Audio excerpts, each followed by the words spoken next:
everybody. It's Michael Milano, Nick McNaboe, MNM. Today we're with Charlie Murphy with Charlie Murphy Pipe Inspections. I got my fresh, brand new Charlie Murphy Pipe Inspection shirt because I'm one of his #1 fans. Charlie's Charlie's our go-to guy for sewer lateral inspections, which are extremely important in the area. And we're going to have Charlie tell you a little bit about what he does and why it's important and where it's, you know, absolutely 100% necessary. So Charlie, how long have you been doing this? About 11 years now. I started out working for a company that sold pipe replacement, and one thing that struck me that the boss said, well, if you can't sell them a pipe, sell them something. And I was thinking to myself, what, like Fuller brush? Or what he was referring to is like a clean out or cleaning the a clean out outside the house, or you know, maybe snake in the line or something. But that drove home the reason why a lot of these companies do specifically sewer lateral inspections is to get their foot in the door for a sales call. And I didn't like living that way, having my income based on using something like an inspection to eat. So I went out on my own about 8 years ago and haven't looked back. The phone never stops ringing. I have a reputation for being honest and calling them like I see them. I don't have a motivation to sell people pipe. I've got a really good contractor I work with who gives me a finder's fee if the deal goes through, but when needed. But that's not. I live for my reputation and my inspection fee, and I sleep better at night. I don't have to push pipe on little old ladies. You know, it's just not something I like doing. And that's how I kind of came to find Charlie. Actually, I noticed that a lot of the companies were, no matter what the inspection was, you need a new lateral, you need a new lateral, you need a new lateral. And I actually met Charlie through the other side of a transaction. He was representing the buyer, and he did the same inspection on the same pipe with a completely different angle, and it was the honest one. So ever since then, I've been working with Charlie, and you know, he's the only game in town as far as I'm concerned with pipe inspections go. And we do have some areas in Marin, some sanitary districts in Marin. I mean, unbelievably, there's like a dozen sanitary districts in Marin, more than there are towns. And some of them require this inspection at the point of sale, and some of them are very stringent about what they will let pass. And a lot of them require the old clay pipe to be replaced regardless, or it has to pass an air pressure test, which means the pipe's got to be perfect. But there's a lot of areas that don't have that requirement, like Novato and most of San Rafael, and or Petaluma, and or San Francisco. And in those places, I don't understand why I see these videos from some of the other companies where there's one or two little bits of roots in the pipe, and they call for a full replacement. And I just don't. Even if money wasn't involved, it's like a waste of time and material. I don't get it, but that's their deal, and I do my deal. Yeah. So here in Novato, it's more informational for the most part, right? You know, people want to know how their lateral's performing. What are the sanitary districts that you work in where, you know, there's a lot of, like, what you do is extremely important for the process of a home sale? Well, the oldest one that was doing inspections was requiring inspections was Sausalito. They were one of the first ones, and we used to think of them as stringent. Where now the Ross Valley Sanitary District, which is Fairfax running all the way down to Larkspur, all that sewage goes down to Larkspur Landing, gets pumped over the hill and treated at the plant at the end of Anderson Drive in San Rafael. They're the oldest sanitary district in California, so they're sanitary district #1, and so they've got theoretically the oldest pipes, but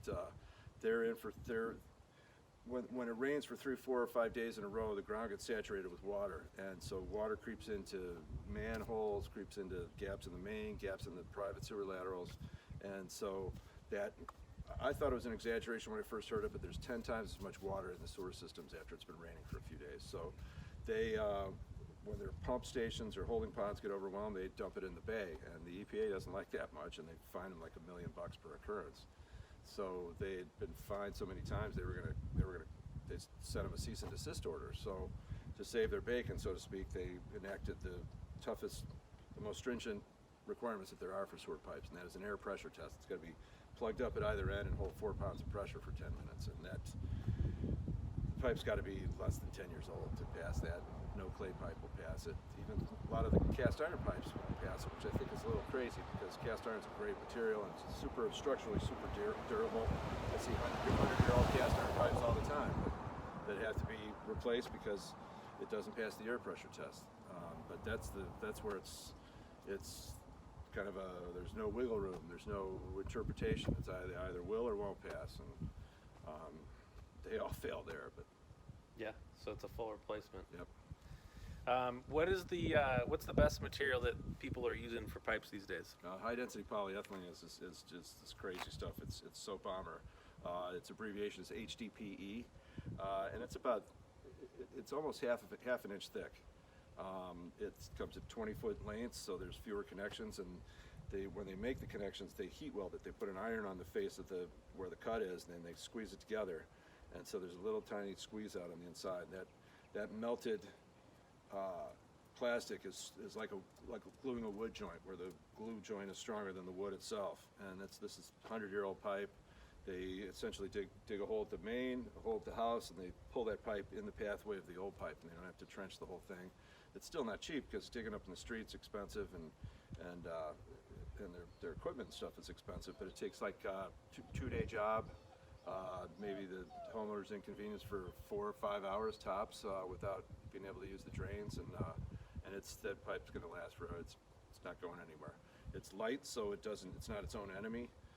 It can flex, so earthquakes, all kinds of stuff like that, it can handle it.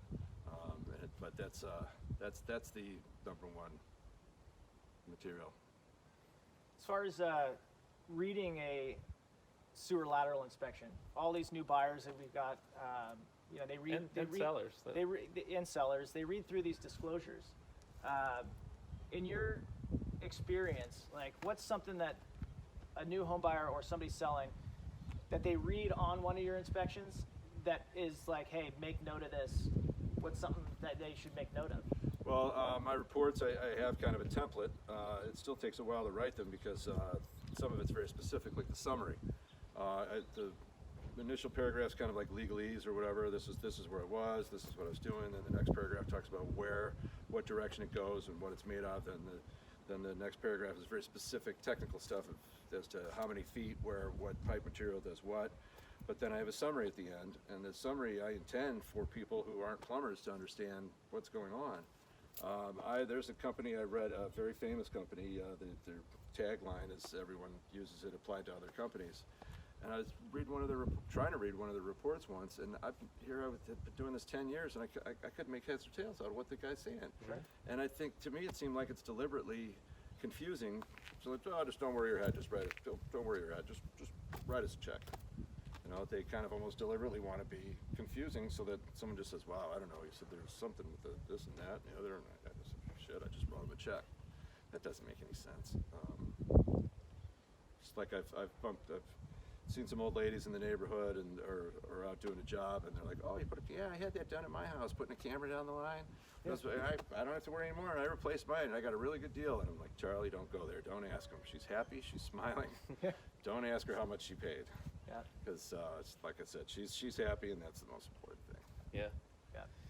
So you not just snake the line or you camera the line, but you actually video it. Yep, make a video recording that I put it on DVD, which is now DVDs are like antique now. It's kind of weird how technology just keeps rushing forward, but you can Dropbox them if need be. There's only one sanitary district that requires them be put on a stick for the review. All the other sanitary districts are still using DVD, so I still use DVD. So he has a easy to read report and a DVD to use as reference to what he mentions in the written report. So, and I narrate my DVDs. I've watched videos from other companies, and they say very little. There's precious few little bits of dialogue on there to explain what the heck you're looking at, because it's very abstract. The camera's going down this pipe, and it's stuff you've never seen before, and it's stuff that shouldn't make sense to anybody.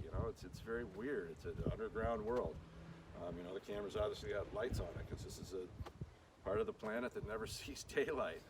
You know, it's and I've seen some crazy things down there, but I'd like to talk about what we're looking at, and I see a lot of videos where they just don't. It stays cryptic. Yep. Well, Charlie, I like it that it's easy. yeah, I mean, you make it simple, easy, and if there's questions, you're approachable, and it makes everybody's life easier to be straightforward. Well, I like explaining stuff to people. Yeah. You know? oh, and I like honest people that, you know, they're not here to sugarcoat stuff that doesn't need sugarcoating. Shoot straight, and that's really important when you're buying a house and you're having inspections done on your house, or you're selling your house and you're going to have people looking to make offers at it. So having somebody like Charlie on board is extremely important, and we're happy to have him do all our pipe inspections, which is really important here in Marin.